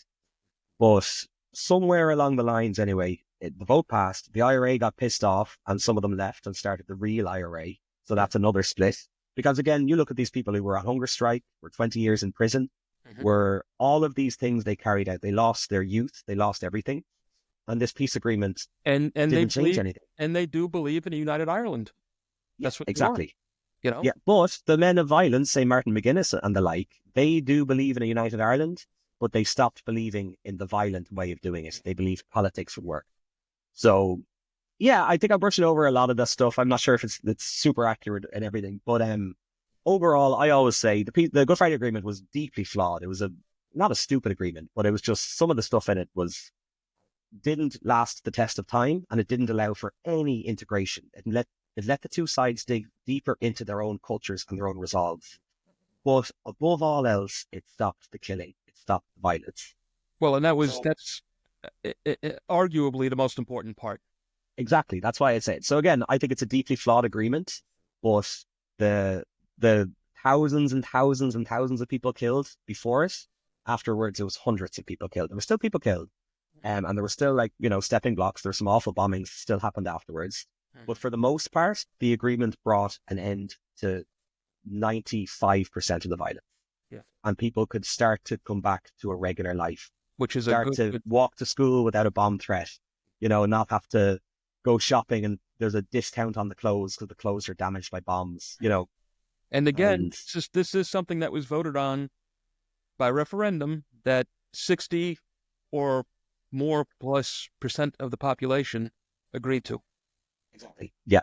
And the agreement was that the largest parties on each side, so the largest national party and the largest unionist party, would be hand in hand leading the country. So there'd be the first minister and the deputy first minister. It's the same title, but whoever has the largest party representation would be the same. Right. So yeah, so they were meant to work hand in hand and love each other, and it obviously has been very messy. Yes. And the problem is when they disagree with each other, instead of I don't fully understand why this exists, but when they disagree with each other, the other side can actually collapse the entire government. So the government of Northern Ireland has been in operation now for 26 years or something like that. And of that period, 10 years nothing has been happening because of sporadically. So for 3 years there, here and there, for 5 years here and there, but because of disagreements and fights. So all of this is just, the Northern Irish people are the ones suffering over their stupid little agreements or whatever. Well, we've made it now, to the end of the Troubles. When I say the Troubles again, the years that are considered the Troubles, although there were problems that continued. And in that time, okay, the violence has ended, but also there is now a Catholic majority in Northern Ireland. Am I mistaken there? No, you're correct. Yep, the demographics shifted maybe a year ago. And from what I understand, things that I've read, things that I've watched, the Catholics have done much, much better as far as education and different things where they're living a much, much better life than they were, decades ago. Yeah, and unionists would say there's an overcorrection now or something. They'd say an overcorrection, but I'm correct so far that the Catholics are doing better. Do you see in the future, all right, and I know it's all speculation, I'm just asking, do you see that if the Catholics take over politically in Northern Ireland, can you see a one nation of Ireland in the future? Or do you think Northern Ireland will remain its own country even if it is majority Catholic? I'm pretty sure they have the kind of the majority, even though it's still First Minister, Deputy First Minister. I'm pretty sure they have the majority now. But it's funny, like if you go back 10, 15 years, again, unionists were kind of different. On the unionist side, you were either in politics or you were violent. The two didn't necessarily go well together. Whereas on the nationalist side, the people who did the violence then moved into politics, and the unionist politicians had a very tough time dealing with them. But Sinn Féin was born of the IRA. Yeah, kind of. I think they've been around before. I'm not too sure that stuff, but yeah, more or less. But so where am I going with this? Let me think about this. So, whereas you had like the people of violence were then in the leadership positions, now we have two ladies. So we've Michelle O'Neill on the Sinn Féin side is the First Minister of Northern Ireland, and then we've Emma Little Pengelly, who is the Deputy First Minister, the same title for the DUP. But the funny thing is, both of those women, their fathers were paramilitaries. So it's this like stepping down, as time elapses and allows this stuff to fizzle out and become less relevant. Like say, I don't know what exactly the demographics are now, but say if they're 51% nationalist, Catholic or Protestant isn't super relevant anymore because we're not religious anymore. But if 51% are nationalist, 49% are unionist, all of those people, the 51% would probably not, because that's Northern Ireland can now, an election or a referendum can be called. And if the majority vote to reunite or reunification, that can happen. But I don't think the 51% will all vote for it. Some of them like being a part of the United Kingdom. Not everybody is a poetic nationalist. They just want, hey, our health service is better. Hey, our tax system is better. Hey, blah, blah, blah, blah, blah. Yeah. So Brexit put a huge spanner in the works for Northern Ireland because Brexit was something that was done in England and kind of ignored all of the unionists in Northern Ireland. They were completely ignored. And that pissed a lot of people off. That really pissed them off. The nationalists kind of sat back and let it happen. So I think if it was to happen, I think it may happen in my lifetime. And I think the only reason it would happen is purely economics. It might be more desirable to be part of Europe than to be a part of the United Kingdom. So I think it'll be a purely economically driven as opposed to a poetically driven. But at the same time, then you have, suddenly you will have a lot of people in Northern Ireland who feel isolated, who feel cut off, who feel torn out of their country, their heritage, and thrown into the Republic of Ireland. Which, well, that's the thing. Sinn Féin aren't saying reunify Sinn Féin nowadays, because Sinn Féin are doing pretty well in Northern Ireland and kind of in the Republic. There was a point I thought they'd get into power, but they're not for a while. But they're now saying a new Ireland will be born. So they're trying to be a bit more inclusive in their wording. Mm-hmm. Now, are they thinking, or, my next question would be complete autonomy for Northern Ireland, have it be its own country? Well, I have no idea about that. I have no idea. Not attached to England and not attached to Ireland. No, well, the growing... It certainly has its own character. Yeah, absolutely. Well, the growing political party in Northern Ireland that I like are called Alliance. So Alliance are coloured yellow. They're kind of in the middle, and they're just growing, and they're like, we're not this and we're not that. Because all the other political parties have a tendency to be kind of like, well, that's the thing. Okay, so I do want to explain this, and it's a bit, you have the middle, okay? And then during all of the Troubles and during the Good Friday Agreement, you had the SDLP on one side and the UUP, the Ulster Unionist Party, on the other side. They're moderate. One is moderate nationalist, one is moderate unionist. They're a little bit more kind of open to chat or whatever. Mm-hmm. In the wake of the Good Friday Agreement, both of their power just disappeared or fell off a cliff. And everybody the political stem went out to Sinn Féin on the edge, which are like, Ireland will be free, and out to feckin' the DUP, which are kind of like, our God and our Queen and our country. Yes. So their political parties who do not working together. So that's one of those kind of like nasty things that happened after the Good Friday Agreement. So the leading unionist party who's in power now in America, where we have the far left crazies and the far right crazies. You could think that 80% of the population is reasonable, but you got 10% on one side that's completely out of their mind, and 10% on the other side that's making it more difficult because you're listening to the ones that are on the other side, and they just go back and forth. But I guess I wouldn't really call them crazies, because they're both very, very successful, very good political parties that have the support and love of loads of people. But it's just the way the demographics kind of shifted, and if from two moderate parties that might have been able to communicate a little bit out to the edges of two parties who just don't like each other. And they refuse to deal with one another. Yeah, so nowadays it's good. Like Emma Little Pengali, like she, because everything in Northern Ireland is politicised. Mm-hmm. So when they want to try and build a new Gaelic football pitch, which is our national sport, it's a huge deal, because that's like, you're giving them nationalists like more. They're going to take us over with their sports, or they're all. Well, now you're seeing like Emma Little Pengali would go to a GAA football match, or she'd do like little things that are showing that like cross border or cross community, progress. It's as simple as that. It's progress. And I think it's only going to get better. Now, if the next people come in, have no connection to paramilitary activity, and then they're just there politically. And I think that will be... But Northern Ireland is a tough country. It's a tough economy. The Troubles wrecked it a bit. Britain is paying billions to keep it propped up. Ireland probably doesn't want to pay that money if it comes in. All of our taxes might go up. So Northern Ireland is a hot potato that I think a lot of people don't really want, but don't know what to do with, Yes. And then I've read other things now that Britain wants to keep Northern Ireland for like the ports, the strategic importance of its ports or something, but So like I advise anyone interested, just dig in, just look up this stuff. It's all really interesting, and I'm giving a semi-cohesive explanation that's a bit all over the place. Yeah, again, we painted it with a broad brush today. We really did. Yeah. But again, that's why we have the Troubles podcast to listen to as far as our history. And what? How about this? Are there any current political Irish podcasts you would recommend? Oh, that's a good question. I think it's called The Irish Passport. I think they do pretty good stuff. Let me have a look and just check to make sure I want to get it the right name. The Irish Passport. Yeah. You'd have to kind of siphon through it, but like, if you go with the Irish Passport podcast and then look through it a bit, and see if you could find some ones related to kind of Northern Ireland. I think they do some really good explainers. Interesting. So the Irish Passport is probably what I'd recommend. What else? Who's the Northern Irish person I like? She's a journalist. let's start there anyway. If you want to go into it, check out the Irish Top. Very good. Well, Oisin, I think we covered a lot today. I'm going to let you go because I know you're getting tired. I'm hungry more than anything.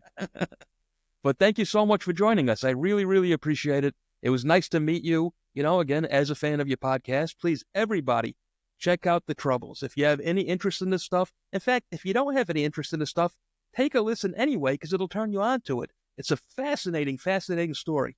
All right? And I hope you come back again soon because I'd like to talk to you about everything that's happened since the Good Friday Agreement sometime. All right? Oh, yeah, it'd be brilliant. Well, thanks a lot for having me on, Travis. I really appreciate it. Thank you, my friend. It's really nice getting together with you. That's it, my friends. Until next time, all the best. All right. There you go. I really enjoyed this one, and I hope you did too. Please, if you have any more interest in the Troubles of Northern Ireland, give his podcast a watch. That's the Troubles Podcast with Oisin Feeney. And until next time, my friends, please do the right thing. Hit that like button, hit that subscribe button, and we'll see you all next week. All the best. Listen up. This one's important. I'd like to try to encourage you, please, to give to the Stephen Siller Foundation, Tunnel to Towers, at T2T.org.